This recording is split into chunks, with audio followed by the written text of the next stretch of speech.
Assalamualaikum warahmatullahi wabarakatuh. Di sini saya akan berpresentasi tentang menemukan ide wirausaha yang beranggotakan 1. Agustian Adiputra, nomor absen 1, 2. Eka Mugi Rahayu, absen 9, 3. Latifah Dita Kurniasari, absen 2, absen 16, 4. Mukhalisul Aryansa Brodi, saya sendiri, absen 21, 5. Reva Amalia Putri, absen 26, dan Widya Prastuti, absen 34.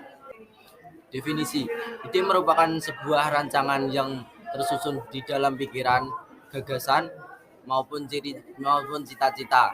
Di dalam wirausaha sangat penting sekali adanya ide. Dengan adanya ide dapat mendapatkan banyak kreativitas yang tak terduga dan menjadi magnet tersendiri untuk menarik investor dalam membantu mengembangkan bisnis.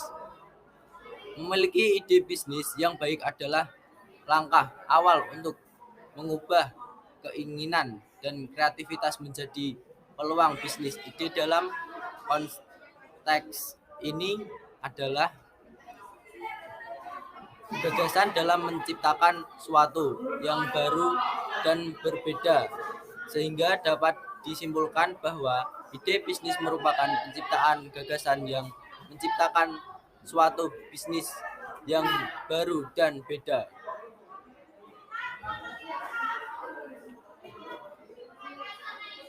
Ide wirausaha atau bisnis. 1. Keahlian dan keterampilan. Sedikit sekali orang yang memiliki keahlian. Oleh karena itu, ide bisnis bersumber dari keahlian seorang. 2. Kreativitas. Kreativitas seorang dalam menciptakan produk yang unik dan bermanfaat bagi orang banyak merupakan sumber ide bisnis. 3. Pengalaman dan pekerjaan. Pengalaman diri sendiri atau lain bisa menjadi guru yang baik dalam sumber ide bisnis. Dilanjut oleh teman saya Agustian. Langsung menemukan ide usaha wirausaha. 1. Stimulasi acak. Stimulasi acak atau random input adalah salah satu teknik yang digunakan untuk memperoleh keterampilan berpikir kreatif. Ini merupakan teknik berpikir secara lateral di mana otak akan dirangsang untuk menemukan ide dengan mengaitkan beberapa inputan yang sebelumnya secara acak disusun. Proses penemuan ide dapat menjadi mudah dengan melatih otak kita, menggunakan beberapa latihan agar terlatih dalam merespons segala sesuatu dan menjadikannya pemantik untuk menemukan ide. Salah satu latihan yang dapat kita lakukan dengan teknik ini misalnya yang pertama, menuliskan sejumlah kata sifat, kata kerja, dan kata benda yang berhubungan dengan usaha. Misal, kopi, es teh, minuman, makanan. Yang kedua, kita dapat memulai latihan dengan menghubungkan sesuatu yang awalnya tidak ada hubungannya sama sekali seperti kata kopi dan bakar. Yang ketiga, berusahalah untuk menghubungkan kata tersebut dengan masalah yang dihadapi atau pemecahan, yaitu solusi yang diinginkan dan yang ingin dilakukan. Selanjutnya yang kedua ada brainstorming. Brainstorming dilihat dari susunan katanya dapat diartikan bagaimana kita menciptakan badai di otak. Namun dalam hal ini brainstorming membutuhkan orang lain untuk dapat menimbulkan badai dan rangsangan di otak kita. Brainstorming curah terdapat memiliki definisi sebuah diskusi beberapa orang atau kelompok secara spontan untuk menghasilkan ide dan cara memecahkan masalah. Brainstorming juga memanfaatkan ide, teknik kreativitas dalam mencari penyelesaian dari suatu masalah tertentu dengan mengumpulkan gagasan secara spontan dari anggota kelompok. Brainstorming sendiri dapat diartikan sebuah keputusan bersama atau juga bisa disebut permusyawarahan agar mendapat suatu tujuan atau keputusan yang akan diambil nanti ke depannya. Salah satu latihan yang dapat kita lakukan dengan teknik ini misalnya yang pertama, tanyakan kepada orang-orang sekitar kalian untuk menanggapi sebuah permasalahan, tantangan, atau peluang sebuah usaha yang ada.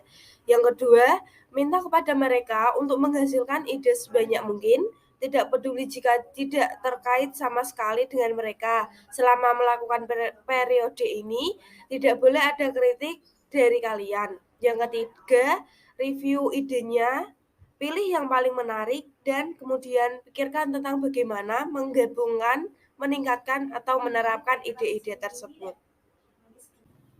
Yang ketiga, How Make We. Metode How Make Me adalah teknik berpikir desain yang menciptakan suasana untuk solusi inovatif dengan membingkai ulang tantangan yang diketahui yang mengelilingi layanan, produk, atau inisiatif. How Make We adalah cara untuk mengubah sebuah masalah menjadi pertanyaan. Dengan mengubah sebuah masalah menjadi pertanyaan, kita mengubah mindset kita bahwa masalah itu pasti dapat diselesaikan.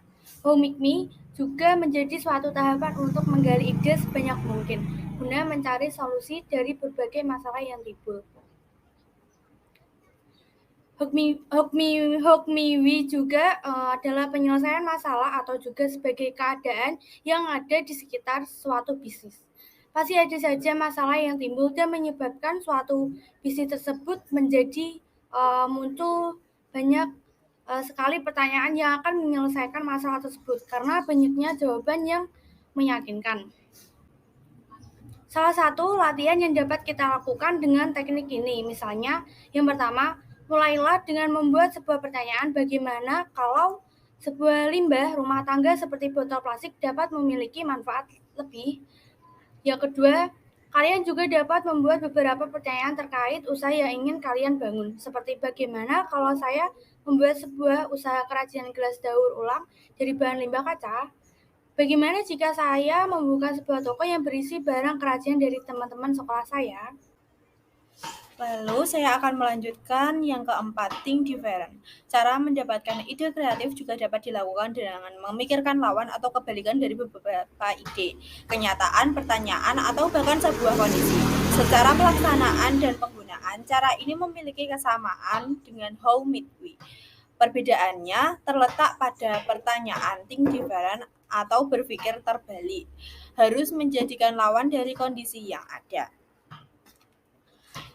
Think different tidak berpaku pada era zaman, karena jika kita terpaku, maka tidak ada yang sadar bahwa mereka membutuhkan apa yang digunakan, dan pastinya mereka memiliki banyak pesaing dalam bisnis yang berada pada era zaman. Salah satu latihan yang dapat kita lakukan dengan teknik ini misalnya yang pertama, buatlah catatan tentang beberapa pernyataan dan kondisi yang ada di sekitar kalian.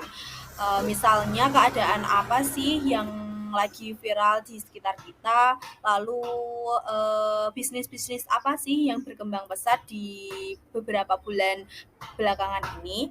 Lalu yang kedua, melakukan pemikiran dan ajukan pertanyaan yang menurut kalian menjadi lawan atau berbeda dari kondisi tersebut.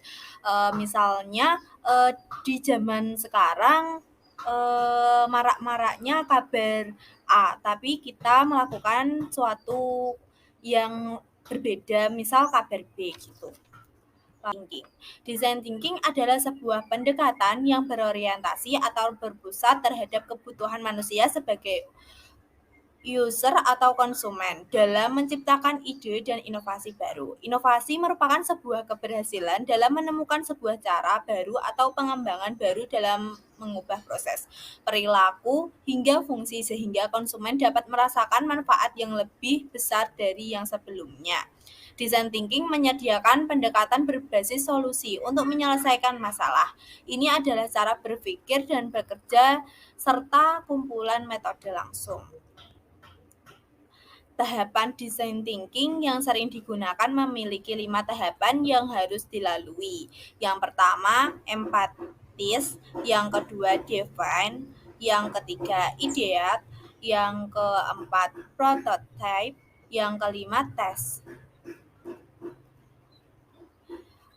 Tahap ini merupakan proses menggali ide dari permasalahan yang ada. Mulailah dari permasalahan yang berada di sekitar.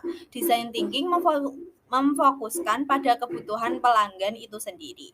Proses empati adalah bagaimana kita menempatkan diri sebagai pengguna sehingga dapat benar-benar memahami kebutuhan pengguna atau calon konsumen.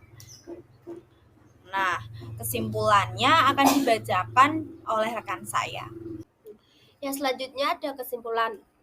Ide sebagai jantung utama sebuah usaha tidak selamanya didapat dari sebuah momentum tertentu. Namun kita harus dapat menemukan dan membangun pemikiran agar ide tersebut dapat ditemukan.